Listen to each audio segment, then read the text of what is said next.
लेखक पंडित श्री राम शर्मा आचार्य जी की वाणी। तप और योग के मार्मिक पक्ष प्रवचन। गायत्री मंत्र हमारे साथ साथ। ओम भूर्भुवः स्वः तत्सवितुर्वरेण्यं भर्गो देवस्य धीमहि धियो यो न प्रचोदयात्। आशीर्वाद लूट नहीं है। महाराज, आप तप कीजिए और आशीर्वाद देकर हमारा फ़ायदा कर दीजिए। बेटे, आशीर्वाद माने लूट नहीं है जो तू समझता है। राम नाम की लूट है, लूट सके तो लूट।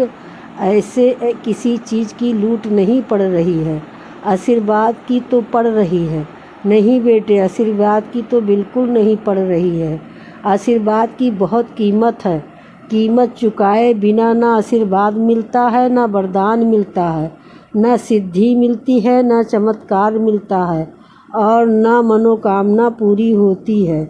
हर आदमी को हर चीज़ की कीमत चुकानी पड़ती है। नहीं गुरुजी, हम तो बिना कीमत चुकाए ही पाएंगे। क्या करेंगे? लूट करेंगे। कैसे? राम नाम लड्डू, गोपाल नाम खीर, हरि का नाम मिश्री, तो घोल घोल पी। हाँ बेटे, ये तो हो जाएगा। ये लूट अलग है, इसमें कोई ऐतराज़ नहीं है। लेकिन जो व्यक्ति कीमती चीज़ पाना चाहता है उसे कीमत चुकानी पड़ेगी। मित्रों, अभी मैं एकाग्रता की बात कर रहा था। एकाग्रता लाने का फैसला आप करते हैं तो मैं ये कहूँगा कि आप योग के मार्ग पर चल रहे हैं और योगी बनने की कोशिश कर रहे हैं। ये हुई नंबर 1 की बात, एकाग्रता की बात। अब मैं नंबर 2 योग के दूसरे वाले लक्ष्य की बात बताता हूँ। योग के दूसरे वाले भाग में शामिल होता है ध्यान। वह क्या है बेटे? इसका मतलब ये है कि भगवान के चिंतन का कोई लक्ष्य नहीं होना चाहिए। इसका नाम है इष्ट। इष्ट देव का ध्यान करना चाहिए। कौन सा इष्ट देव? जो भी आपने तय किया हो। महाराज जी, कौन सा इष्ट देव बनाऊं? जो भी आपका मन हो बना लीजिए, लेकिन ध्यान पूरा कीजिए। इष्ट देव का आप ध्यान करेंगे तो क्या हो जाएगा? इष्ट माने लक्ष्य, इष्ट माने देवता। देवता पहला प्रतीक माना गया है। देवता किसी शक्ति के प्रतीक है। जैसे मर्यादा पुरुषोत्तम राम, मर्यादा वाला व्यक्ति बनना है तो आपको अपना इष्ट देव राम को मानना चाहिए। आपको पूर्ण पुरुष बनना है तो आपको अपना इष्ट देव कृष्ण को मानना चाहिए। अगर आपको राम भक्त बनना है तो आपको अपना इष्ट भक्त हनुमान को बनाना चाहिए। इष्ट हमारे लक्ष्य ध्येय के प्रतीक। मित्रों, हनुमान से लेकर प्रत्येक देवता एक एक इष्ट के प्रतीक हैं, एक एक लक्ष्य के प्रतीक हैं। आपके जीवन का लक्ष्य क्या होना चाहिए? जो भी आपका लक्ष्य हो, चाहे उसे आप सिद्धांत मान लीजिए, चाहे उसकी शक्ल बना दीजिए। शक्ल बनाने से, चेहरा बना लेने से कुछ बनता बिगड़ता नहीं है। शक्ल तो ध्यान की सुगमता के लिए बना दी गई है।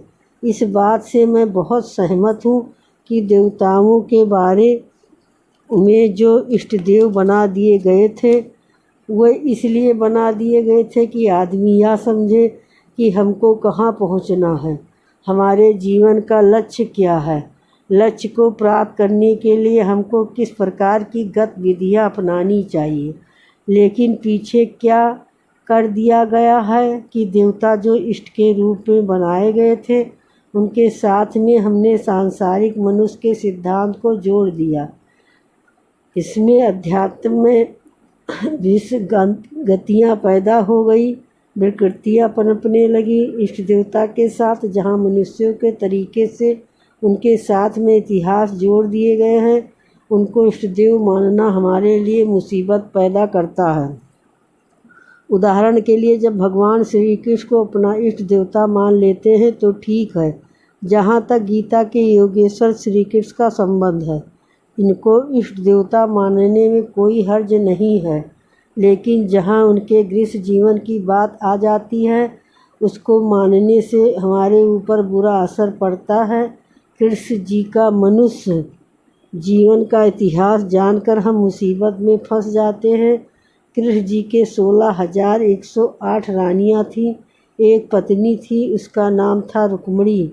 रुक्मिणी के बाद थी 16,108 रानियाँ।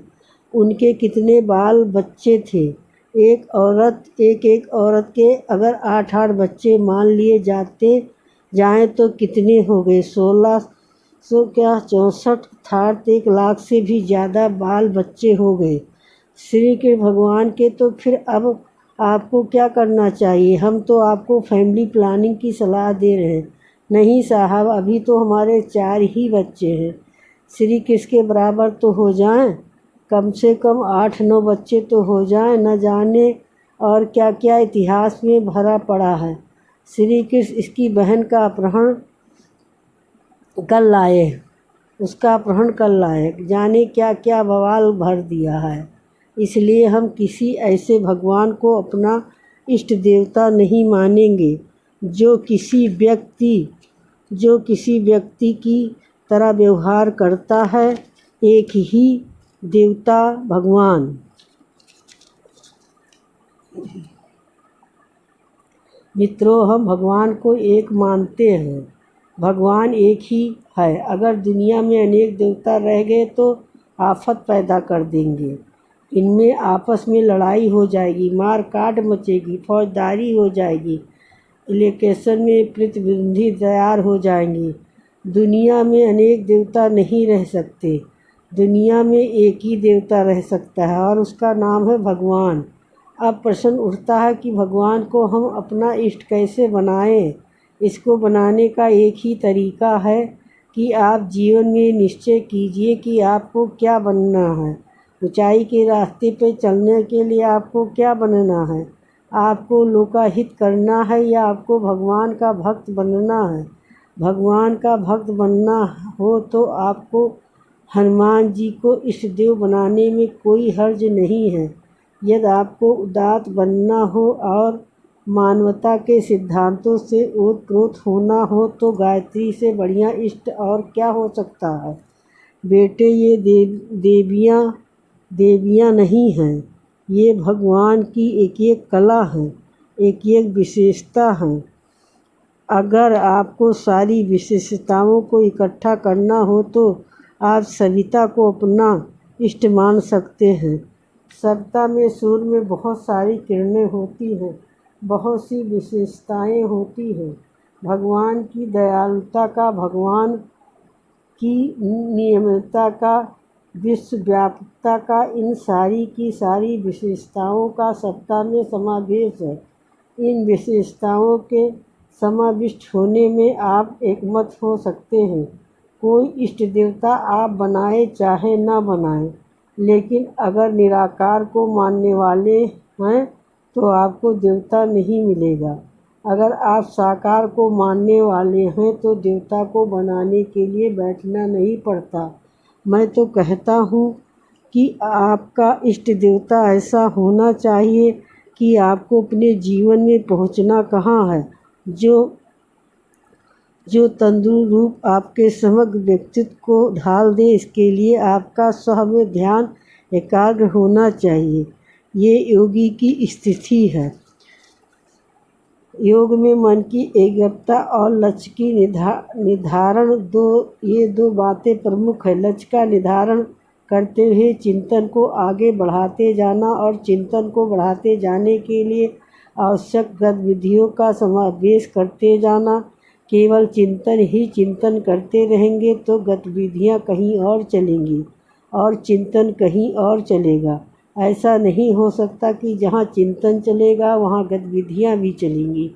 आदमी के भीतर जब संस्कार पैदा होता है तो वह विचार और कर्म दोनों को समान बन से पैदा होता है।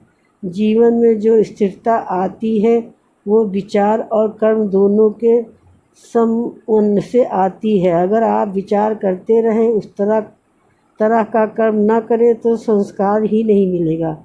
विचार तो बन जाएगा, पर आदमी के जीवन में जो धर्म स्थापित होता है वो संस्कार से स्थापित होता है। टिकाऊपन संस्कार में है, विचार में नहीं। विचार तो अभी आते हैं और अभी बदले जाते हैं।